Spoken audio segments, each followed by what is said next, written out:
retrouver.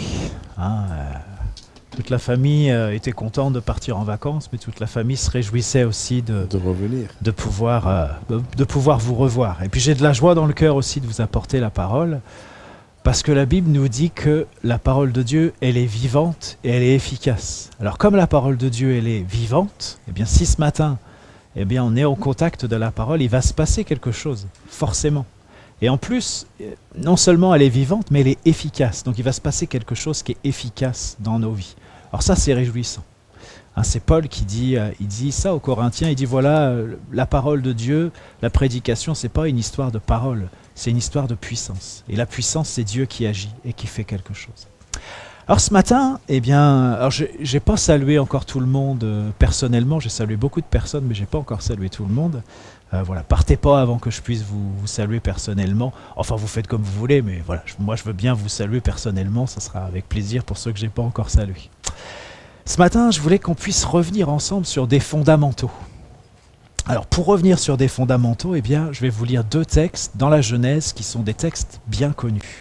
On va peut-être simplement prendre le temps de présenter ce moment au Seigneur. Seigneur, on te présente ce temps.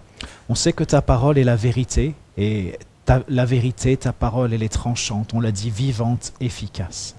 Et Seigneur, nous prions simplement ce matin que ton esprit puisse agir et que ta parole puisse produire son effet dans nos vies. Nous voulons disposer nos cœurs pour recevoir ta parole et pour qu'elle soit effective, pour qu'elle soit efficace. Seigneur, merci pour ta présence au milieu de nous. C'est vrai, nous l'avons chanté, nous l'avons dit, nous l'avons déclaré, nous voulons le redire encore. Tu es Seigneur. Jésus est Seigneur. Il est au-dessus de tout. Il règne sur tout. Il est le créateur de tout. Il est le rédempteur du monde et tu es notre rédempteur, Jésus. Et nous sommes tellement heureux de te connaître, tellement heureux que tu nous aies remplis de ton esprit, tellement heureux que tu nous aies donné ta parole, Seigneur Jésus. Alors, on va lire Genèse 2, versets 16 et 17, et on lira ensuite Genèse 3, versets 1 à 8. Genèse 2, versets 16 et 17, voilà ce qui est dit. « L'Éternel Dieu donna cet ordre à l'homme. Tu pourras manger de tous les arbres du jardin, mais tu ne mangeras pas de l'arbre de la connaissance du bien et du mal, car le jour où tu en mangeras, tu mourras. » Et on lit Genèse 3, versets 1 à 8, c'est un passage bien connu. Certainement vous l'avez déjà lu, peut-être pas, il n'y a pas de problème si vous ne l'avez jamais lu, mais sans doute vous l'avez déjà lu. « Le serpent était le plus rusé de tous les animaux des champs que l'Éternel Dieu avait fait. Il dit à la femme, « Dieu a-t-il réellement dit, vous ne mangerez pas de tous les arbres du jardin ?» La femme répondit au serpent, « Nous mangeons du fruit des arbres du jardin, mais quant au fruit de l'arbre qui est au milieu du jardin, Dieu a dit, vous n'en mangerez point et vous n'y toucherez point, de peur que vous ne mouriez. » Alors le serpent dit à la femme, « Vous ne mourrez point, mais Dieu sait que le jour où vous en mangerez, vos yeux s'ouvriront et que vous serez comme des dieux connaissant le bien et le mal. » La femme vit que l'arbre était bon à manger et agréable à la vue et qu'il était précieux pour ouvrir l'intelligence. Elle prit de son fruit et en mangea, elle en donna aussi à son mari qui était auprès d'elle et il en mangea. Les yeux de l'un et de l'autre s'ouvrirent, ils connurent qu'ils étaient nus, et ayant cousu des feuilles de figuier, ils s'en firent des ceintures. Alors ils entendirent la voix de l'Éternel Dieu qui parcourait le jardin vers le soir, et l'homme et sa femme se cachèrent loin de la face de l'Éternel Dieu, au milieu des arbres du jardin. Et vous voyez, dans ces 2 passages, on a une opposition entre un dire et un voir. Un dire prononcé par Dieu, tu pourras manger de tous les arbres du jardin, mais tu ne mangeras pas de l'arbre de la connaissance du bien et du mal, car le jour où tu en mangeras, tu mourras. Voilà ce que Dieu a dit, et c'est ce qu'il a prononcé, c'est ce qu'il a déclaré, c'est ce que l'homme et la femme ont pu entendre. Mais il y a aussi un voir, une manière de voir qui est proposée par le diable, et c'est ce qu'on a lu dans le 2e passage où il est question des yeux qui s'ouvrent, où il est question de la femme qui voit que l'arbre est bon, qu'il est agréable à la vue, et puis qu'il est précieux pour ouvrir l'intelligence. Vous voyez, dans ce passage, dans ces 2, Genèse 2, Genèse 3, eh bien, Dieu parle. Parce que Dieu fonctionne toujours avec sa parole. C'est sa parole, il fonctionne avec la parole. Et la parole, ce n'est pas d'abord quelque chose qu'on voit, mais c'est quelque chose qu'on entend. Et c'est quelque chose qu'on croit ou pas. Mais c'est d'abord quelque chose qu'on entend et quelque chose qu'on peut croire, qu'on choisit de croire ou qu'on choisit de ne pas croire.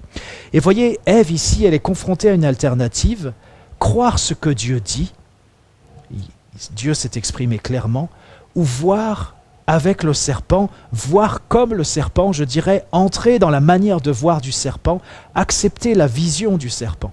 Et peut-être vous connaissez le livre de la jungle, hein. Vous savez, à un moment, il y a un passage où il y a Kaa, le serpent, avec Mowgli, puis il lui chante « Aie confiance, crois en moi », il est complètement hypnotisé. Eh bien voilà, vous pouvez trouver ce passage facilement sur Internet. Ça dit bien ce qui s'est passé à ce moment-là dans le Jardin d'Éden, parce que c'est comme si l'adversaire, c'est comme si Satan proposait une manière de voir à la femme et qu'il la faisait entrer dans sa manière de voir et qu'elle choisissait d'entrer dans la manière de voir du serpent. Et le verset 6 nous indique bien que la femme vit que l'arbre était bon à manger et agréable à la vue. C'est ce qu'elle a vu.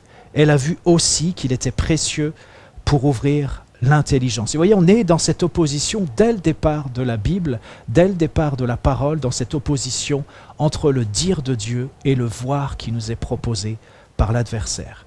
Et il y a ici un raccourci qui est vraiment trompeur. Il y a beaucoup de choses, mais il y a ici un raccourci qui est vraiment trompeur, un raccourci qui a entraîné des générations entières dans la séduction et qui est à l'œuvre, tout particulièrement dans notre génération. Alors quel est ce raccourci mensonger? Eh bien c'est tout simplement ce qui est beau est bon. Ce qui est beau est bon. Alors puisque ce fruit est beau, qu'il est agréable à la vue, alors il est bon à manger. Ce qui est beau est bon, ce qui est beau est forcément bon. Beaucoup de gens ont cette idée, et peut-être plusieurs parmi nous, je suis sûr parmi nous ont aussi cette idée. Mais j'aimerais vous dire, ce n'est pas ce que nous dit la parole. Tout ce qui est beau n'est pas forcément bon, et tout ce qui est bon n'est pas forcément beau. Et j'aimerais que nous puissions bien comprendre ce matin que beauté n'égale pas bonté, et que bonté n'égale pas beauté. Un ange de lumière, c'est beau? C'est pas beau un ange de lumière? Et pourtant, il nous est dit dans 2 Corinthiens 11, verset 14, « Et cela n'est pas étonnant puisque Satan lui-même se déguise en ange de lumière. » Un ange de lumière, c'est beau. Mais oui, mais le problème, c'est que cet ange de lumière, s'il est beau, eh bien, il n'est pas bon. Lorsque c'est Satan, eh bien, ce n'est pas un bon ange. C'est un ange de lumière, c'est un ange qui est là pour tromper, c'est un ange qui est là pour mentir. Vous savez, je pense que c'est important. Il y a beaucoup, moi je crois tout à fait au ministère angélique. J'ai jamais vu d'ange, en tout cas... je suis pas au courant. Pendant mes vacances, à un moment, j'ai cru voir un ange, mais après, il m'a dit où il habitait. Alors, je me suis dit, c'est sans doute pas un ange. Bon, voilà, je suis pas allé vérifier, mais je vous raconterai ça peut-être une autre fois. Mais voilà, moi, je crois tout à fait qu'il y ait des anges comme ça qui apparaissent, qui nous servent. C'est biblique et c'est bon, c'est une bonne chose. Mais tous ceux qui disent avoir vu un ange, eh bien, n'ont pas forcément vu un ange qui vient de Dieu. Ils ont pu voir un ange de lumière, un ange qui les a trompés. Et il y a tellement d'histoires d'apparitions qui finalement sont mensongères, non pas dans le sens où il n'y a pas eu d'apparition, il y a bien eu une apparition, mais une apparition d'un ange de lumière qui est l'adversaire lui-même ou qui vient de l'adversaire. Vous voyez, ce n'est pas un critère qu'on puisse voir comme ça un ange de lumière. Et ça peut être Satan lui-même. Et vous voyez, les armes de Satan, ce sont la tromperie, le mensonge, le déguisement, la séduction. Il veut faire croire qu'il est bon. C'est ça que Satan veut faire. Il veut faire croire qu'il est bon. Et comment est-ce qu'il fait croire qu'il est bon? Eh bien, il se fait le plus beau possible. Parce qu'il se dit, dans la tête des gens, il y a cette idée que ce qui est beau est bon. Alors si je suis le plus beau possible, eh bien on va croire que je suis bon. Et le rôle de Satan, c'est aussi de rendre le péché le plus beau possible, le plus agréable possible à la vue. Parce que là, on va se dire, oui, mais ça doit être bon, ça ne peut pas être mauvais, c'est tellement beau. C'est tellement beau, ça ne peut pas être mauvais. Mais concernant Jésus, il nous est dit dans Ésaïe 53, versets 1 à 3, il nous est dit « Qui a cru à ce qui nous était annoncé ? Qui a reconnu le bras de l'Éternel? Il s'est élevé devant lui comme une faible plante, comme un rejeton qui sort d'une terre desséchée. Il n'avait ni beauté, ni éclat pour attirer nos regards, et son aspect n'avait rien pour nous plaire. Méprisé et abandonné des hommes, homme de douleur et habitué à la souffrance, semblable à celui dont on détourne le visage, nous l'avons dédaigné, nous n'avons fait de lui aucun cas. » Et voyez, ce passage nous dit que Jésus n'avait ni beauté ni éclat pour attirer les regards, que son aspect n'avait rien pour plaire. Qu'est-ce que ça veut dire? Ça veut dire que Jésus n'a pas joué la carte de la beauté pour essayer de convaincre de sa bonté. Jésus n'a pas joué la carte de la beauté pour essayer de convaincre de sa bonté. Et puis je voudrais vous faire entendre encore ce que dit la Bible concernant Absalom, c'est dans 2 Samuel 14, verset 25. Il est dit « Il n'y avait pas un homme dans tout Israël aussi renommé qu'Absalom pour sa beauté. Depuis la plante du pied jusqu'au sommet de la tête, il n'y avait point en lui de défaut. » J'aurais bien voulu voir ça. Peut-être vous aussi, mesdames. Imaginez, un homme, aucun défaut. Des pieds à la tête, il est parfait. Super. Est-ce qu'il est comme ça, votre mari, ou est-ce que vous voudriez que votre futur mari soit comme ça? Bon, pourquoi pas. Mais la Bible nous parle de la beauté d'Absalom. Il n'avait aucun défaut. Mais je voudrais vous dire combien se sont laissés attraper, combien se sont laissés captiver par cette beauté jusqu'à combattre et destituer temporairement, mais destituer quand même le roi David, qui pourtant était le roi oint par Dieu, qui était un homme selon le cœur de Dieu, et qui accessoirement était aussi le père d'Absalom. Et dites-moi, ce genre d'histoire, ça n'arrive pas dans les églises? Est-ce que les églises sont à l'abri de tels scénarios? C'est-à-dire que c'est le plus beau, c'est le plus captivant, c'est le plus attrayant qui l'emporte, alors que pourtant, beauté n'est pas si synonyme de bonté. Que de chrétiens se laissent captiver par une beauté qui est factice. Proverbe 31, verset 30 nous dit « La grâce est trompeuse et la beauté est vaine. La femme qui craint l'Éternel est celle qui sera louée. » Combien d'hommes ont la tête tournée, et tournée dans les deux sens du terme, c'est-à-dire tournée, je vais me tourner vers ma femme, et puis à l'intérieur, la tête complètement tournée, complètement chamboulée. Combien d'hommes ont la tête tournée par une belle femme plutôt que par une femme qui craint l'Éternel? Et combien de drames du fait de cette beauté, du fait de la tromperie, du mensonge qui se cache derrière cette beauté? C'est vraiment important qu'on puisse bien établir dans nos vies que beauté n'est pas synonyme de bonté. On n'est pas contre la beauté, on va en parler, mais la beauté ne signifie pas bonté. Bon alors, est-ce que Jésus était moche? Est-ce qu'un chrétien devrait être moche? Ou alors si t'es un peu beau, est-ce qu'il faudrait être mochisé? Bon, écoutez, je suis sûr que Jésus était beau, qu'il était particulièrement beau.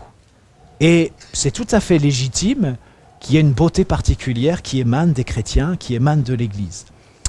Cependant, je voudrais le redire encore une fois, beauté ne signifie pas bonté. Et on l'a dit, on l'a vu. Mais ce que j'aimerais vous dire, pour aller plus loin, c'est que pour apprécier la beauté qui émane de Jésus, qui découle de la crainte de Dieu, qui découle d'une vie offerte, d'une vie consacrée, eh bien, il faut avoir déjà le regard éduqué, ou plus exactement, avoir le cœur et l'esprit éduqués. Vous savez, c'est un peu comme les tableaux. Vous savez, je ne sais pas si vous y connaissez en art, si vous connaissez les grands peintres, mais moi je me souviens quand j'étais au collège et puis au lycée aussi, on est allé dans les musées, voilà, on nous montrait les peintres les plus célèbres, enfin les peintures des peintres les plus célèbres. Je regardais ça, je me disais, ouais, c'était splendide, c'était magnifique, mais je ne savais pas apprécier. Je ne sais pas ce qu'il en est pour vous. Bon, j'ai un peu progressé. Ben, pas tant que ça, mais voilà, il y a des toiles que j'apprécie, mais il faut une éducation, il faut une compréhension. Il y a quelque chose il y a comme un travail pour apprécier cette beauté extraordinaire qui émane de ces grands peintres, pour donner cet exemple. Mais voyez, ce n'est pas juste une question de regard éduqué avec le Seigneur, c'est aussi que notre cœur et notre esprit doivent être éduqués. Et il n'est pas donné à tous de voir la beauté véritable et de la reconnaître surtout. Comme dit le Petit Prince, on ne voit bien qu'avec le cœur. On ne voit bien qu'avec le cœur, et j'aurais presque envie de préciser, on ne voit bien qu'avec le cœur et l'esprit lorsque ce dernier est touché par Dieu et rempli par Dieu. Alors, d'une manière plus prosaïque, il y a un dicton populaire qui dit « La beauté ne se mange pas en salade ». Vous savez, ça vous l'avez déjà entendu. Alors, il y a de la sagesse parfois dans les dictons populaires. Alors, l'origine de cette expression, on dit, voilà, ne pas se manger en salade, ça veut dire que ça ne comprend aucun avantage matériel. Ça veut dire quoi? C'est pas un dicton qui dit que la beauté, faut pas s'en préoccuper, que c'est nul, qu'il faudrait même s'en méfier. Ça veut dire simplement qu'être beau, c'est pas suffisant. Si une personne est belle, c'est bien, mais il faut d'autres qualités pour une personne. Il y a d'autres qualités en plus qui sont nécessaires pour une personne. Alors voilà, je trouve que c'est une manière intéressante de dire les choses. Maintenant, je vais vous le dire d'une manière plus biblique, et je vous lis Éphésiens 1, versets 16 à 18. C'est Paul qui parle aux Éphésiens, il leur dit « Je ne cesse de rendre grâce pour vous, faisant mention de vous dans mes prières, afin que le Dieu de notre Seigneur Jésus-Christ, le Père de gloire, vous donne un esprit de sagesse et de révélation dans sa connaissance, et qu'il illumine les yeux de votre cœur pour que vous sachiez quelle est l'espérance qui s'attache à son appel, quelle est la richesse de la gloire de son héritage qu'il réserve aux saints. » Vous voyez, pour que nous puissions bien voir la beauté qui émane de notre Seigneur et de son héritage, les yeux de notre cœur ont besoin d'être touchés, ont besoin d'être illuminés. Et c'est dans ce sens que Paul prie pour les Éphésiens. C'est dans ce sens aussi qu'il nous faut prier les uns pour les autres. Et c'est dans ce sens aussi que je veux prier pour vous, pour que les yeux de notre cœur soient illuminés, que véritablement la parole de Dieu pénètre notre cœur et que ça produise en nous de la clarté, pour que nous puissions voir la véritable beauté qui ne se voit pas comme ça avec les yeux. C'est pas un attrait comme ça qui captive, mais c'est cette beauté qui vient du Seigneur et qui est la véritable beauté. Alors, peut-être pour mieux comprendre ça encore, je voudrais qu'on revienne à Ève. Vous voyez, c'est par la vision qu'Ève se laisse tenter. Mais avant de voir que l'arbre est agréable à la vue, qu'il est bon à manger, on l'a dit, il faut d'abord qu'elle accepte de voir comme le serpent. C'est parce qu'elle entre dans la vision du serpent qu'elle commence à voir comme il voit, qu'elle commence à voir comme il lui propose de voir. Et j'aimerais vous dire que ce qu'on voit n'est jamais ce qu'on voit. Ce qu'on voit, ce n'est pas ce qu'on voit. C'est toujours une interprétation de ce qu'on voit. Vous savez, on dit souvent « moi je ne crois que ce que je vois ». L'expression « si je suis comme saint Thomas, je ne crois que ce que je vois ». Mais cette expression est absolument fausse. On ne croit pas ce qu'on voit, on voit ce qu'on croit. On ne croit pas ce qu'on voit, on voit ce qu'on croit. Et quand je vous dis ça, je vais m'expliquer, mais je ne fais pas simplement référence à ce verset où Jésus parle à Marthe, vous savez, avant de ressusciter Lazare, quand il dit à Marthe, mais si tu crois, tu verras la gloire de Dieu. C'est dans Jean 11, verset 40. Je ne parle pas seulement de ça, parce que là, vous voyez, ce que Jésus est en train de dire, il le dit, si tu crois maintenant, eh bien tu verras plus tard, tu vas voir la gloire de Dieu.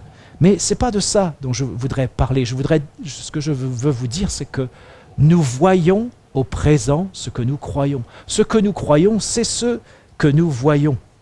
Ce que nous voyons au présent dépend de ce que nous croyons. Je le redis, on voit comme on croit, on voit ce qu'on croit. Un exemple, je vais vous en donner deux.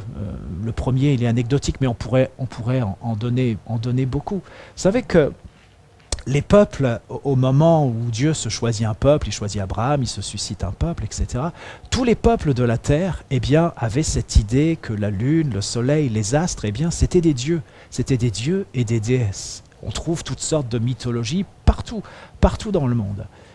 C'est comme ça que les gens vivaient. Ils croyaient ça. Alors, quand ils voyaient le soleil, pour eux, ils voyaient le soleil, c'était un dieu. Ils voyaient la lune, c'était un dieu. Il y avait le culte des étoiles, etc. Mais lorsque Dieu a parlé, qu'il s'est révélé, il a bien expliqué que le soleil, c'était pour éclairer le jour, la lune, c'est pour la nuit, les étoiles, voilà, les planètes, c'est lui qui les a créées. Il n'y a pas de divinité là-dedans. Et voyez, c'est deux manières complètement différentes de voir le monde. Et puis je vous dirais que encore aujourd'hui, il y en a qui divinisent comme ça les planètes ou les astres, et même la Terre. C'est complètement erroné. Mais voyez, en fonction de ce qu'on croit, eh bien, on voit des choses qui sont différentes. Il y en a même qui sont tellement obnubilés par l'argent qu'ils ne voient même pas le soleil, vous voyez, ils ne voient que les pièces de 1 euro. Mais bon, ça c'est pour faire un petit clin d'œil à l'introduction. Mais vous savez, c'est tellement vrai. Il y en a qui ne voient tellement que par l'argent qu'ils passent à côté de tout le reste. Voilà ce qu'ils voient. Ils voient l'argent, ils voient les bénéfices qu'ils peuvent en faire. Ils voient ce que ça peut rapporter ou ce qu'on peut perdre. C'est leur manière de vivre parce qu'ils croient ça. Ils croient que l'argent c'est le plus important. Alors c'est comme ça qu'ils vivent parce que c'est comme ça qu'ils voient. Et ils passent à côté de plein de choses parce que ce qu'on voit, c'est ce qu'on croit. Vous réfléchirez à d'autres exemples, vous pouvez en trouver de multiples. Mais ce que j'aimerais vous donner comme exemple, et je pense que c'est important, eh bien, vous savez que nous sommes l'église Élim. Vous êtes au courant, j'imagine, les uns et les autres, peut-être certains l'ignoraient, mais nous sommes l'église Élim. Et l'église Élim, c'est pas parce qu'on fait partie de la fédération Élim. Il se trouve qu'on fait partie de la fédération Élim. Mais ça, c'est venu après.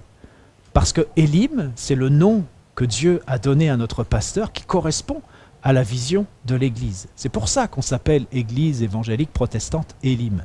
Et bon, ça tombait bien, on a rejoint la fédération Élim, voilà, ça tombe bien.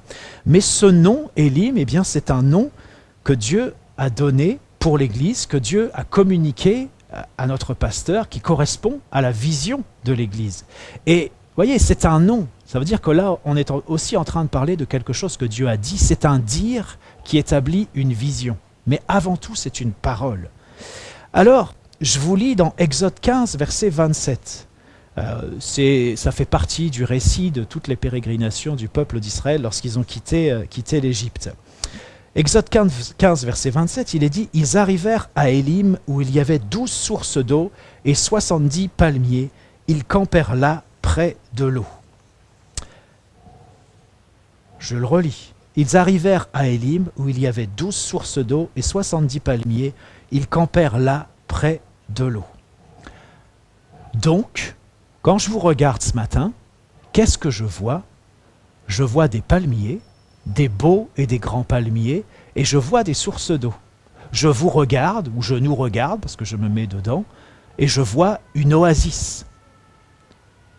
C'est ce que Dieu dit, c'est ce que nous sommes, puisque c'est ce nom qu'il a donné à cette église. Dans d'autres temps, et je le redis même encore ce matin, j'ai dit qu'il y avait dans cette église, il y avait des héros et des héroïnes du Seigneur. Voilà, c'est ce que Dieu dit. Eh bien, ce matin, je dis qu'ensemble, nous formons une oasis et qu'il y a au milieu de nous, il y a parmi nous des palmiers et des sources d'eau. Alors après, on se regarde les uns les autres, on se dit, ah oui, bah tiens, ok, bah oui, Mélina, vous croyez que c'est possible ça? Oui, Mélina, parce que, ah oui, mais quand même, oh non, un palmier, Mélina, une source d'eau, oh là là, bah oui, mais vous savez quand même, et puis... Josette, Josette, non, quand même, un palmier, non, une source, non, non, bah non. Oh, Mathéo, oh bah non, il est trop jeune, c'est pas possible. Hein. Et puis, oh Jean-Mi, oh bah le pauvre, en plus, il est marié avec Mélina. Comment voulez-vous? Bon, vous voyez, Jean-Mi et Mélina, vous savez, c'est des diacres dans l'église, et puis c'est des diacres que la France entière, pour ne pas dire plus, nous envie. Bon, je ferme la parenthèse. Vous voyez, on se dit, mais est-ce que je peux être un palmier? Alors, je sais pas, peut-être il y en a qui ont de la mémoire. Moi, je me souviens, un spectacle de Noël, j'ai joué le rôle d'un palmier. Vous visualisez la scène pour ceux qui étaient là. Bon, mais voyez, on est des palmiers. On est des sources d'eau. On est ensemble une oasis. C'est ce que nous sommes. Alors maintenant, je vous dis ça ce matin, mais vous y croyez, vous, ça? Vous y croyez que vous êtes des sources d'eau, que vous êtes des palmiers? C'est-à-dire, des sources d'eau, ça veut dire qu'il y a des gens qui vont venir et ils vont s'abreuver à vous. Vous êtes la source d'eau. Il y a des gens qui vont venir, qui vont s'abriter sous le palmier que vous êtes. Vous savez qu'Élim, en plus, ça ne veut pas juste dire qu'il y a des palmiers, qu'il y a une source d'eau. Élim, ça veut dire des grands arbres. C'est-à-dire, ce n'est pas des petits palmiers, hein. Ce n'est pas des petits palmitos. Non, non, c'est des palmiers, c'est des beaux, des palmiers qui sont majestueux. C'est vraiment des palmiers, on peut s'abriter, on peut se mettre à l'ombre, on peut être bien. Voyez, c'est ce que nous sommes. Alors voilà, est-ce que vous êtes d'accord avec ça? C'est ce que nous sommes. Élim, des palmiers, des sources d'eau, une oasis. Alors pourquoi je prends cet exemple-là? Enfin, vous aurez compris que ce n'est pas vraiment un exemple. Je suis plutôt en train de nous rappeler et de déclarer quelque chose. Mais je veux que nous puissions toucher du doigt la difficulté que nous pouvons avoir à croire simplement ce que Dieu dit que nous sommes. Parce que quand je vous dis que vous êtes les uns et les autres des sources d'eau, je ne fais simplement que dire ce que signifie le nom que Dieu a donné à cette église. Mais est-ce que toi tu crois que tu es, pas que tu seras, que tu pourrais être, qu'éventuellement, non, que tu es, c'est ton identité, une source d'eau pour un peuple nombreux. Peut-être qu'il y a plein d'objections qui sont là dans notre cœur. Dire, ah oui, mais moi j'ai tel problème quand même. Et puis il faudrait peut-être que je résolve ça. Ah, puis j'ai telle difficulté. Puis bon, il dit ça, mais il ne connaît pas mon passé, il ne connaît pas ma famille, il ne sait pas où j'en suis. Enfin, plein de choses. Mais nous devons apprendre que nous sommes ce que Dieu dit que nous sommes. Nous sommes ce que Dieu dit que nous sommes. Nous devons apprendre à dire nous aussi, et pas à dire comme ça des mots qui seraient dans le vague, mais à croire que ce que Dieu dit que nous sommes, nous le sommes. Parce que si Dieu le dit, eh bien c'est lui qui le dit, et ce que Dieu dit, eh bien c'est véritable.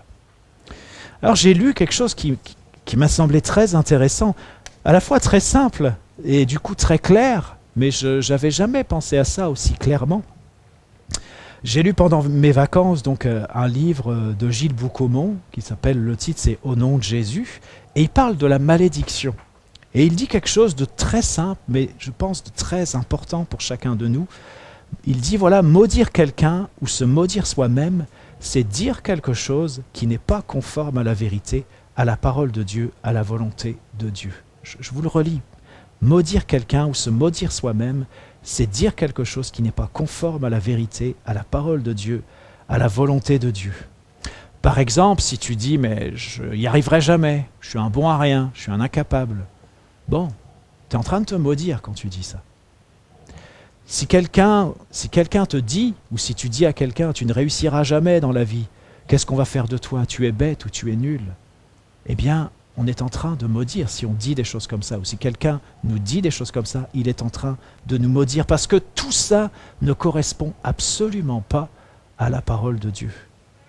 Ça correspond ni à sa parole, ni à son cœur, parce que Dieu a fait de nous des créatures merveilleuses, il nous a donné des talents, il nous a donné des capacités, il a un bon plan pour notre vie, il a même préparé à l'avance des œuvres pour qu'on puisse les pratiquer. Et quand j'ai lu ça, je me suis dit, oh là, j'ai l'impression que je me suis maudit quand même un certain nombre de fois. Puis j'ai réfléchi un peu plus et je me suis dit, non, c'est pas une impression, c'est exactement ce que j'ai fait. Ben, c'est ce que vous avez fait aussi. On s'est tous maudits. Parce que nous n'avons pas cette discipline d'accorder ce que nous disons à ce que Dieu dit.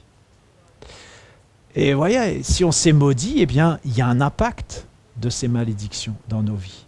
Et il faudra qu'on se libère de ces malédictions. On va peut-être y revenir après. Mais, voyez, il y a une autre manière dont on peut se maudire quelqu'un, peut-être se maudire ou être maudit par quelqu'un qui est une malédiction positive. Par exemple, une maman qui dit à son fils « plus tard, tu seras pasteur, mon fils ». Ou peut-être quelqu'un qui dit à une demoiselle, oui, tu as un appel pour aller servir Dieu en mission. Ou peut-être des parents, ou quelqu'un qui dit à un homme ou à une femme célibataire, eh bien oui, tu verras, ton mari ou ta femme, elle aura telle ou telle caractéristique. Bon, si c'est Dieu qui le dit, ça va, pas de problème. Mais si ça ne correspond pas au plan de Dieu, eh bien, il y a une malédiction. Parce que peut-être, consciemment ou pas, eh bien tu vas conformer ta vie à ce qui t'a été dit. Et peut-être que tu vas chercher un conjoint avec telle caractéristique parce qu'un jour, quelqu'un t'a dit qu'il devait avoir telle caractéristique, ou parce que tu t'es mis dans la tête que ça venait de Dieu qui devait avoir telle ou telle caractéristique. Et du coup, quand tu rencontres vraiment ton conjoint, tu passes à côté parce qu'il n'a pas la bonne caractéristique. Parce que ce que tu pensais, ce que tu avais reçu ou ce qu'on t'a dit, eh bien ça ne venait pas de Dieu. Vous voyez, je suis sûr que parmi nous, il y a des personnes qui croient des choses qui sont fausses. Il y a une private joke là, que je vois derrière Marie. Bon, voilà, mais on ne vous demandera pas de détails, pas de problème. Mais vous voyez, c'est tellement important. Dieu parle, et bien sûr que Dieu peut dire des choses comme ça. Il peut dire, voilà, tu es appelé, un prophète peut dire à quelqu'un, tu es appelé à aller en mission, ou tu as un ministère, tel ou tel ministère. Ouais, pourquoi pas. Mais ça doit toujours être éprouvé. On ne peut pas accepter comme ça les choses comme ça, et puis valider des choses sans qu'il y ait cette conviction qui vient du Seigneur, sans qu'il y ait cette assurance, sans qu'on ait vraiment pesé les choses, sans qu'on ait fait le tri. Et il y a des paroles comme ça qu'on peut accepter dans nos vies qui ne viennent pas de Dieu, qui ne correspondent pas au plan de Dieu. Et donc, aussi positives qu'elles paraissent, aussi belles qu'elles paraissent, eh bien, ce sont des malédictions. Et là, on revient, vous voyez, ces belles paroles, c'est beau, mais ça ne vient pas de Dieu. Ce n'est pas son cœur, ce n'est pas sa bonté qui s'exprime. Alors, je vous regarde, je vous vois, et qu'est-ce que je vois? Je vois des palmiers, des beaux, des grands palmiers. Je vois des sources d'eau. Je vois une oasis. Voilà ce que je vois. Mais je sais que ça vient de Dieu, parce que Dieu a donné un nom à cette église. Il a dit qu'elle s'appelait Élim. Donc je ne fais que répéter ce que Dieu a déjà dit, peut-être l'expliciter, donner des détails, mais nous dire, vous dire, nous dire ce que nous sommes. C'est tellement important, parce que Dieu a dit, Dieu a parlé, Dieu a donné un nom. Et vous savez, quand Dieu prend la peine de donner un nom, c'est pas comme ça pour faire bien, pour que ça soit joli, non, non. Ça a du sens, ça a une signification. Ça établit une identité. Ça dit qui nous sommes. Ça dit ce que nous avons à être et ça dit ce que nous avons à faire. Donc je vois une oasis. C'est chouette d'être dans une oasis. Ça fait du bien, vous voyez, moi je reviens de montagne, là, je viens à l'oasis. Vous venez dans l'église, là, vous appartenez à cette église.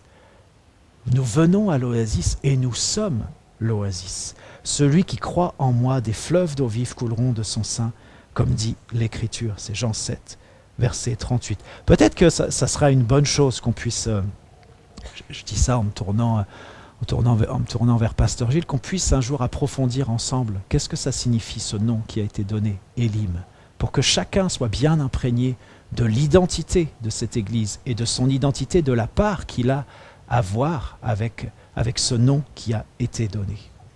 Alors, permettez-moi d'ouvrir une parenthèse, et puis d'ouvrir une parenthèse et d'établir quelque chose. C'est qu'avant Élim, il y a Mara, dans le déroulé par rapport à l'histoire du peuple d'Israël dans le désert. Et on va lire ça, Exode 15, versets 22 à 27. Exode 15, versets 22 à 27. Moïse fit partir Israël de la mer Rouge. Ils prirent la direction du désert de Chour, et après 3 journées de marche dans le désert, ils ne trouvèrent point d'eau. Ils arrivèrent à Mara, mais ils ne purent pas boire l'eau de Mara parce qu'elle était amère. C'est pourquoi ce lieu fut appelé Mara. Le peuple murmura contre Moïse en disant « Que boirons-nous » Moïse cria à l'Éternel, et l'Éternel lui indiqua un bois qu'il jeta dans l'eau, et l'eau devint douce. Ce fut là que l'Éternel donna au peuple des lois et des ordonnances, et ce fut là qu'il le mit à l'épreuve. Il dit, « Si tu écoutes attentivement la voix de l'Éternel ton Dieu, si tu fais ce qui est droit à ses yeux, si tu prêtes l'oreille à ses commandements, et si tu observes toutes ces lois, je ne te frapperai d'aucune des maladies dont j'ai frappé les Égyptiens, car je suis l'Éternel qui te guérit. » Ils arrivèrent à Élim, où il y avait 12 sources d'eau et 70 palmiers. Ils campèrent là, près de l'eau. Voyez, avant Élim, il y a une étape. Et cette étape, c'est Mara. Vous savez que Mara, c'est aussi une oasis. Le problème, c'est que c'est une oasis où l'eau est amère. Elle est imbuvable. Mais Mara, c'est pas que ça. Ce qu'on vient de lire, c'est que Mara, c'est aussi un lieu où Dieu donne des directives. Mara, c'est aussi un lieu où Dieu met à l'épreuve. C'est aussi un lieu où Dieu guérit. Il change l'amertume en douceur. C'est Moïse qui, sous la conduite de Dieu, met un certain bois dans cette eau qui est amère afin qu'elle devienne douce. Et forcément, ce bois, ça nous fait penser au bois de la croix, là où Jésus est mort, et là où Jésus a tout accompli en notre faveur. C'est important parce que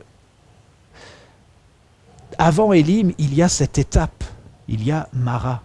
Et on peut se dire, mais c'est compliqué Mara, voilà, on est assoiffé, mais on ne peut pas boire parce que l'eau est amère. Mais Dieu fait un miracle, il change ce qui est amer, il l'adoucit, il change l'amertume en douceur. Mais c'est là aussi où Dieu met son peuple à l'épreuve. C'est aussi dans ce temps où nous sommes mis à l'épreuve.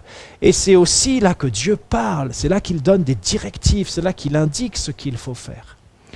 Et j'aurais envie de vous dire que c'est un lieu où Dieu enseigne son peuple pour qu'il soit dans la foi, pour qu'il grandisse dans la foi, pour qu'il ait une attitude de foi, pour que son peuple revienne, et je le dis pour nous aussi, qu'on revienne à la simplicité de la parole, qu'on revienne à la simplicité de la foi. Comme il est dit, le juste vivra par la foi. Le juste vivra par la foi.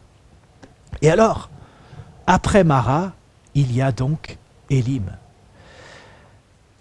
Et voyez, c'est important, il ne faut pas que ce que nous avons vécu à Mara détermine ce que nous allons vivre à Élim.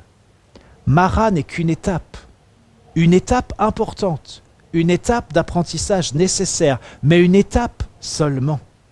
Aussi importante que soit l'étape Mara, ce n'est pas elle qui te définit, ce n'est pas elle qui dit qui tu es, c'est Élim. C'est Élim qui dit qui nous sommes. Et je voudrais être bien clair, qu'on ne se fasse pas une fausse idée, parce que avec cette analogie, avec le peuple d'Israël, je voudrais bien vous préciser et établir que nous n'arrivons pas à Élim. Vous savez, le peuple d'Israël passe de Mara, ensuite il va à Élim, et puis il y a d'autres étapes. Non, nous n'arrivons pas à Élim, nous, Église d'Yvetot. Nous sommes Élim. Ce n'est pas la même chose. Ce n'est pas nous qui arrivons à l'oasis. Nous sommes l'oasis. C'est tout à fait différent. Qu'est-ce que ça signifie? Ça veut dire que nous sommes les palmiers où d'autres vont venir s'abriter. Nous sommes les sources d'eau où d'autres vont venir s'abreuver. Vous voyez, ça veut dire quoi? Ça veut dire que d'autres viennent, et peut-être c'est important pour ceux qui sont de passage ou pour ceux qui sont nouveaux dans cette assemblée, de savoir qu'est-ce que c'est cette assemblée, et puis de savoir ce que vous pouvez y attendre, ce que vous pouvez y recevoir, y vivre. Et voyez, Élim, c'est une oasis magnifique où d'autres viennent, se posent, se reposent, se ressourcent, sont rafraîchis, sont renouvelés, sont restaurés, sont guéris, et puis ils reprennent leur course en transmettant aussi ce qu'ils ont reçu à Élim. Ils communiquent aussi ce qu'ils ont reçu à Élim, ils transmettent une part de cette oasis où ils sont passés. Voilà ce que nous sommes, Élim. Et j'aimerais vous faire remarquer que ça correspond bien à bien des paroles prophétiques que nous avons reçues au travers de différents canaux, que ce soit à l'interne si je puis dire, mais aussi de serviteurs de passage. Ça correspond bien. Nous sommes Élim. Alors, je voudrais revenir à ce passage de la Genèse que je vous ai lu et relire particulièrement les versets 7 et 8. Il nous est dit, les yeux de l'un et de l'autre s'ouvrirent. Ils connurent qu'ils étaient nus, et ayant cousu des feuilles de figuier, ils s'en firent des ceintures. Alors, ils entendirent la voix de l'Éternel Dieu qui parcourait le jardin vers le soir, et l'homme et sa femme se cachèrent loin de la face de l'Éternel Dieu, au milieu des arbres du jardin. Et voyez, il y a un contraste qui est tout à fait saisissant entre le verset 7 et le verset 8. Parce que d'un côté, on voit que les yeux de l'homme et de la femme s'ouvrent. Ils prennent conscience de leur nudité, ils prennent conscience de leur faiblesse, de tout ce qui ne va pas dans leur vie. Et puis ils essaient de s'en sortir par eux-mêmes. Vous voyez, ils se couvrent avec des feuilles de figuier. J'ai entendu un jour que les feuilles de figuier, ça grattait. Ouais, je n'ai pas vérifié, mais c'est ce que j'ai entendu. Vous voyez un peu la misère dans laquelle se retrouvent à ce moment-là Adam et Ève. Ils sont obligés de s'habiller avec des choses qui correspondent pas, qui sont désagréables. Ça, c'est le verset 7. Mais le verset 8, il nous est dit, de l'autre côté, le verset 8, la voix de Dieu se fait entendre dans le jardin, se fait entendre dans le lointain. Et voyez, d'une certaine manière, c'est toute l'histoire de notre vie qui est là dans ces deux versets, qui nous est racontée ici, parce que nous en sommes là encore aujourd'hui. D'un côté, nous voyons bien notre faiblesse, nous voyons bien nos manques, nous voyons bien les choses qui ne vont pas dans notre vie. Et puis souvent, on essaie de s'en sortir par nous-mêmes, même quand on est chrétien. Mais de l'autre côté, il y a Dieu qui parle. Il parle dans le jardin. Il parle dans le lointain. Et voyez, ce qu'on voit de notre vie, ce qu'on voit de ce qu'on est, c'est très immédiat parce qu'on le voit. Mais ce que Dieu dit, c'est plus lointain. Mais voyez, on est encore dans cette opposition entre le voir et le dire. Et qu'est-ce qu'on va faire? Qu'est-ce qu'on va faire? Est-ce qu'on va continuer à se voir comme on se voit, à voir notre misère, à voir notre faiblesse, à voir tout ce qui ne va pas dans nos vies? Ou alors est-ce qu'on va prêter l'oreille à ce que Dieu dit. Voilà, il fait entendre sa voix. C'est peut-être un peu lointain, mais voyez, Adam et Ève, qu'est-ce qu'ils ont fait? Ils sont allés se planquer, ils se sont cachés. Mais peut-être qu'au lieu de faire ça, on pourrait s'approcher. Écouter un petit peu plus attentivement.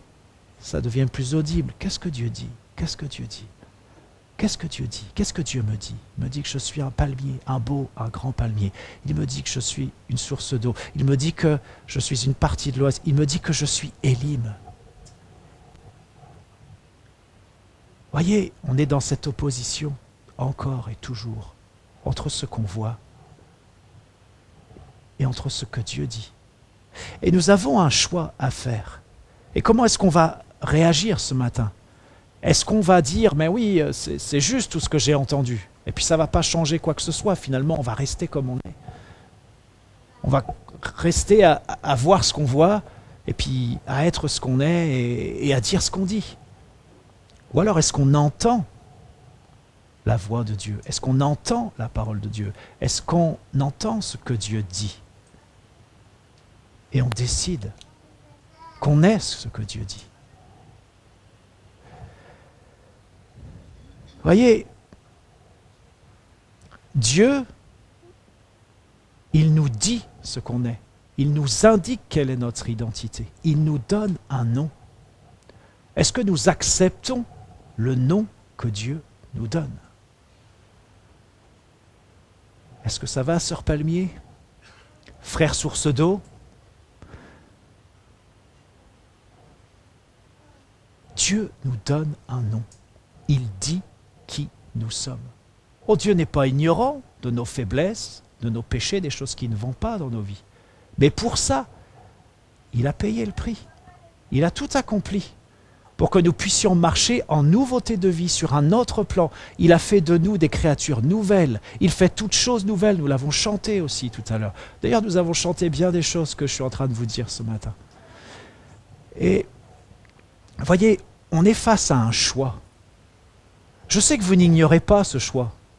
Nous ne l'ignorons pas, nous n'entendons pas ces choses-là pour la première fois. Mais il faut qu'à un moment, on se détermine pour dire qui je suis. Qui Dieu dit que je suis? Eh bien, ce que Dieu dit que je suis, je le suis. Je le décide, c'est ainsi, c'est Dieu qui le dit. Parce que si nous fonctionnons autrement, eh bien, nous sommes en train de dire à Dieu, écoute, Dieu, t'es un menteur, hein. Tu dis des trucs, mais c'est pas vrai, c'est faux. Je vois bien, regarde avec moi, vois avec moi. Mais Dieu parle. Celui qui nous fait voir d'une certaine manière, c'est l'adversaire.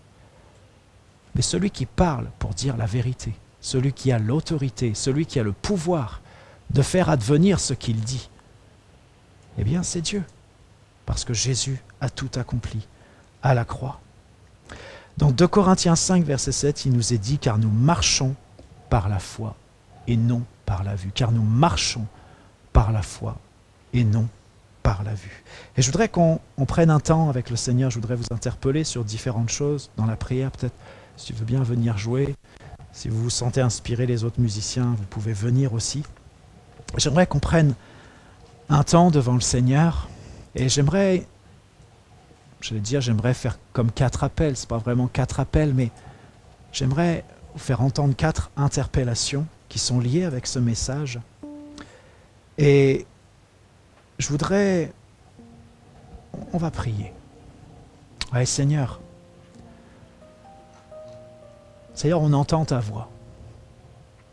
On entend ta voix ce matin, j'entends ta voix ce matin. Tu parles dans le jardin.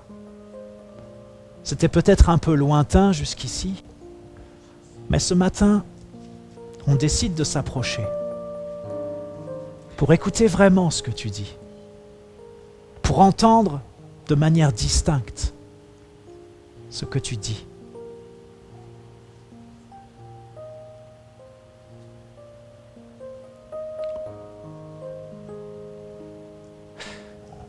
Vous voyez, je crois qu'au milieu de nous, eh bien, il y en a qui sont concernés par ce premier point que j'ai pu évoquer. C'est-à-dire cette confusion entre ce qui est beau et ce qui est bon. Il y en a qui, finalement, dans leur vie, une chose qui a compté beaucoup, c'est la recherche du beau. Et ils se sont fait avoir parce que parfois ce qu'ils ont cru beau, eh bien c'était simplement une tromperie. C'était une manœuvre de l'adversaire. Et tu es là dans ta vie, tu es attiré par ce qui est beau. Et tu crois que tu as cru, et tu crois que ce qui est beau, c'est bon. Il y a comme une forteresse dans ta vie avec ça, comme quelque chose qui est faussé. Et voilà, je voudrais faire un premier appel. C'est juste un temps où tu peux demander pardon à Dieu pour ça. Et dire, Seigneur, jusqu'alors, j'ai eu cette confusion dans ma vie, dans mon cœur, dans mes pensées, dans ma manière de fonctionner, que ce qui était beau, eh bien, c'était bon. Ben, je renonce à ça. Et vous voyez, c'est un temps où on demande pardon à Dieu. Alors, je voudrais vous dire que on est dans un moment important. On est dans un moment où Dieu est présent.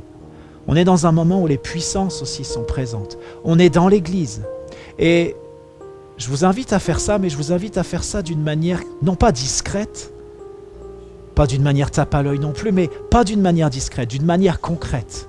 Parce que, vous savez, quand on prend une position comme ça, qu'on se repent, et quand on demande à Dieu pardon, et qu'on change, qu'on accepte de recevoir sa grâce, qu'on accepte de recevoir sa parole, qu'on remplace le mensonge par la vérité, eh bien c'est un moment important. Et ne serait-ce que sur ce point-là, ta vie peut être complètement transformée. Parce que tu changes d'optique. Et voilà, je dis ça parce que souvent on est un peu timide pour répondre aux appels. Et comprenez pas mal, je ne vais pas prier pour vous. Enfin en tout cas, on ne va pas prendre un temps comme ça pour prier les uns pour les autres. Mais je voudrais vous inviter peut-être à vous manifester. Je ne sais pas, peut-être vous vous mettez debout, peut-être vous venez devant, peut-être vous vous mettez à genoux à votre place. Peut-être vous mettez à genoux devant, mais que ça soit concret, pour que ça soit un moment important dans ta vie où vraiment c'est établi que là, tu t'es repenti, que tu as demandé pardon pour ce faux raisonnement qui a conditionné ta vie, et que ça soit clair aussi que Dieu t'accorde sa grâce, et que ça soit clair aussi que maintenant tu as remplacé le mensonge par la vérité. Alors voilà, c'est personnel, mais en même temps, ça se fait de manière publique. Je vous laisse simplement un temps pour demander pardon à Dieu pour ça. Et pour remplacer recevoir la grâce de Dieu et remplacer le mensonge par la vérité.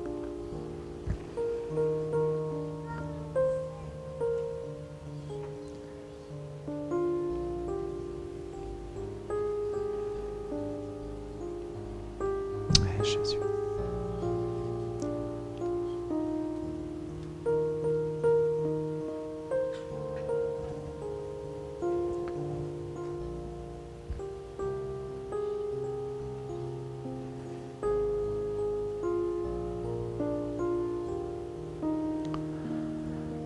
Je voudrais vous proposer un deuxième temps. Si j'ai bien compris ce que j'ai vu tout à l'heure, vous vous êtes tous maudits, auto-maudits. Je l'ai fait moi aussi. Quand je vous ai dit, j'ai lu ça, ça m'a vraiment interpellé. Et j'ai prié par rapport à ça. Je me suis dit, waouh, c'est quand même pas croyable de se maudire comme ça. Et je suis sûr qu'on est tous concernés. Et peut-être vous pensez à des choses que vous avez dites sur vous.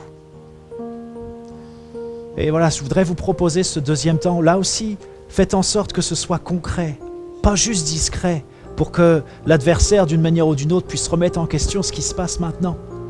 Mais faites-le de manière visible et de manière concrète. Mais prenez ce temps pour demander pardon à Dieu, de manière précise, sur les choses que vous avez dites sur vos vies, sur vous-même, qui sont manifestement des malédictions, qui ne correspondent pas à la vérité de la parole. Je vous laisse ce temps pour vraiment nous repentir, demander pardon à Dieu pour ça, pour ces auto-malédictions.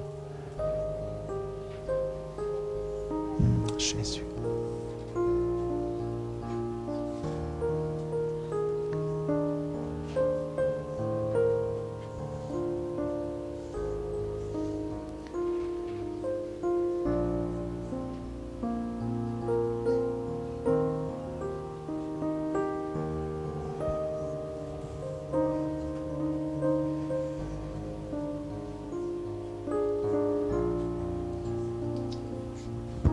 Jésus.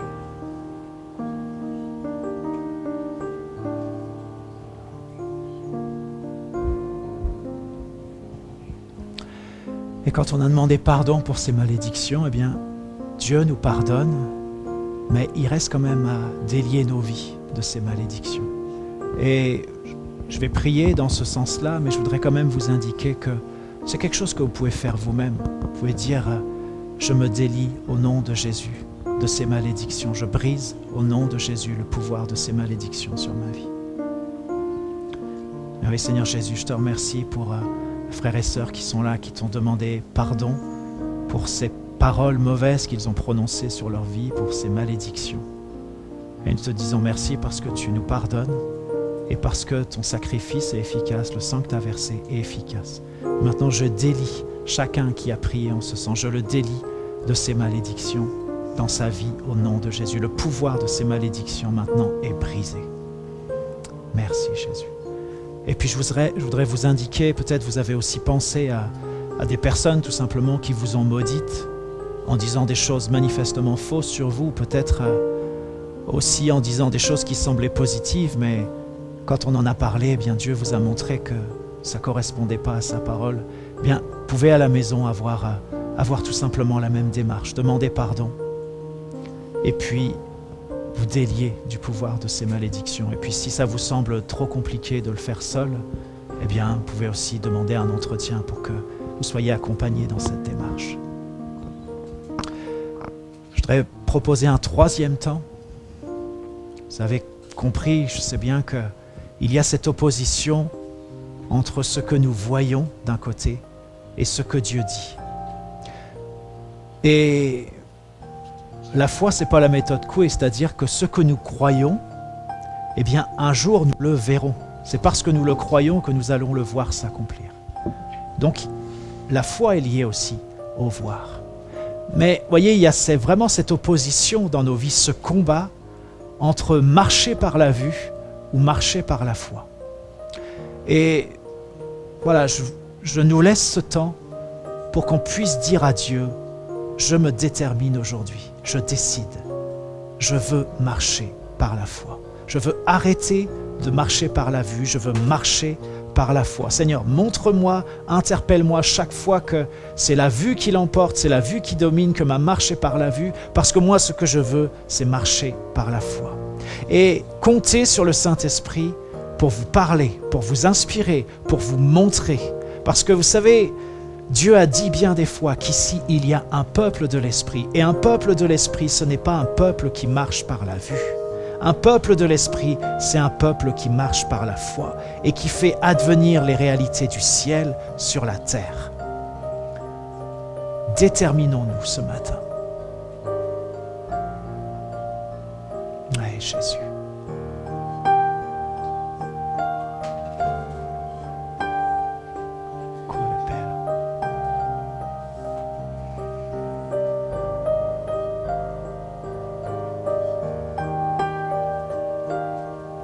Jésus. Et puis quatrième temps qui va avec, mais là je vais vous proposer de vous lever. Il y a ce nom que Dieu a donné, Élim. Nous sommes Élim. Et si ça résonne dans ton cœur, si tu entends cette parole de Dieu, si tu reçois cette identité, eh bien je t'invite à te lever et en te levant, eh bien tu déclares. Nous sommes Élim. Je suis Élim, j'en suis. Je reconnais que c'est mon identité. Oui, j'accepte d'être un palmier. Je suis un palmier parce que Dieu le dit. Oui, j'accepte d'être une source d'eau parce que Dieu le dit. C'est ce que je suis. Et tous ceux qui entendent cela, eh bien, je vous invite à vous lever. Et en vous levant, vous dites oui, je suis Élim. Je suis Élim. Je suis ce que Dieu dit. Mon identité, ma raison d'être, ma fonction, ce que je suis, ce que je fais, c'est parce que je suis Élim. Oui, Jésus. Seigneur Jésus, ce matin, nous sommes debout devant toi pour déclarer ce que toi tu as dit, pour dire avec toi ce que tu as dit. Nous sommes Élim. Nous sommes Élim. C'est notre identité. Nous voulons vraiment te revêtir, Seigneur Jésus, et en te revêtant, nous revêtons aussi l'identité que tu nous as donnée. Élim. Nous sommes ces palmiers, nous sommes ces sources d'eau, nous sommes cette oasis, nous sommes cet endroit où d'autres viennent se ressourcer, nous sommes cet endroit où d'autres viennent s'abriter, nous sommes cet endroit où d'autres viennent s'abreuver, être rafraîchis, guéris, restaurés. Guéris, restaurés. Et je veux dire aussi pour ceux qui ont besoin de guérison, eh bien, à Mara, Dieu a guéri. Dans ce passage de Mara à Élim, Dieu a guéri. Alors que tu acceptes cette identité Élim, eh bien, il y a ce processus de guérison aussi qui s'opère dans ta vie parce que tu quittes Mara. Mais Mara, c'est ce lieu où Dieu a guéri. Alors tu arrives à Élim avec la guérison. Oh Seigneur Jésus, nous te remercions. Nous te remercions pour ton appel. Nous te remercions parce que tu es celui qui donne des noms. Tu es celui qui dit et la chose arrive.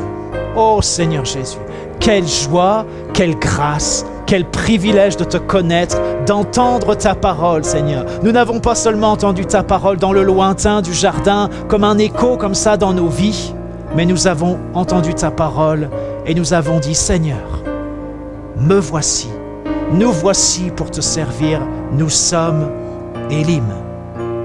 Jésus, Jésus.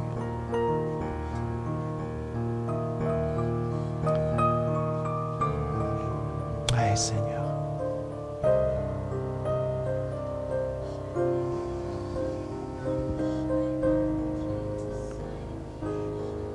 Jésus, Jésus.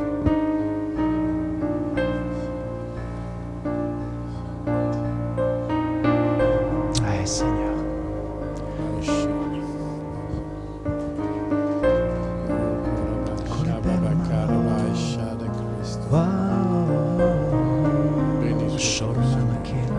Vous pouvez déclarer dans vos vies,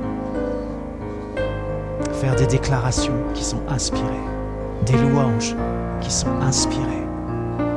Oh Jésus, Jésus, oui, nous sommes ce peuple de l'Esprit, ce peuple que tu as appelé, que tu appelles, ce peuple qui répond présent, ce peuple qui dit oui, nous sommes là.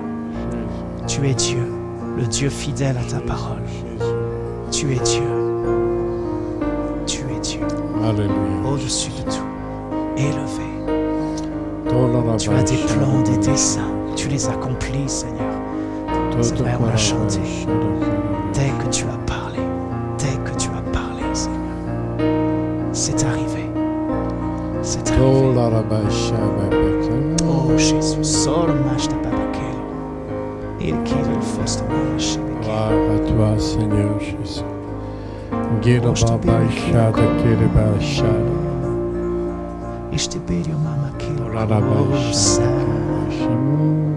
Jésus,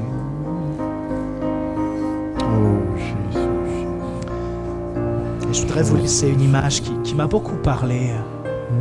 Le premier dimanche, nous sommes allés au culte dans les monts du Lyonnais. On est allé dans une église à Rivangier. Et il y a eu un super message. C'était vraiment un super endroit. J'ai oublié le nom du pasteur, mais Naomi pourra vous dire qui c'est, je crois qu'elle va se rappeler. Mais ça nous a parlé vraiment. Mais il y a eu une image qui m'a vraiment interpellé. Au début, je me suis demandé si c'était vrai, mais j'ai vérifié, c'est vrai. Vous savez, il y a un seul oiseau. Au début du culte, on a parlé des aigles. Il y a un seul oiseau qui ose s'en prendre aux aigles. Un seul. Et cet oiseau, c'est le corbeau. Et le corbeau, eh bien, ce qu'il fait, c'est qu'il se pose sur le dos de l'aigle et puis il lui donne des coups de bec. Il donne des coups de bec sur son dos. Il ose faire ça. C'est le seul. Et vous savez ce que fait l'aigle? Il ne fait rien. Il ne s'en préoccupe pas. Mais par contre, il se met à voler plus haut. Il prend de la hauteur. Et parce qu'il prend de la hauteur, à un moment, l'aigle est obligé de lâcher. Parce que l'aigle, il est équipé pour voler dans les hauteurs, pour pouvoir respirer dans les hauteurs. Mais pas le corbeau. Et passé une certaine altitude, le corbeau est obligé de lâcher l'affaire. Et j'aimerais vous dire, et me dire et nous dire. C'est sur les hauteurs que le Seigneur nous appelle. C'est vrai, il y a des corbeaux qui te frappent comme ça dans le dos. C'est vrai. Mais prends de la hauteur. Prends de la hauteur. Parce que moi je suis sur les hauteurs et je t'appelle sur les hauteurs. Et tu verras, plus tu vas prendre de hauteur, moins tu seras atteignable. Et viendra même le moment où le corbeau ne pourra plus t'atteindre. Il ne sera plus là, tout simplement. Hey, Jésus.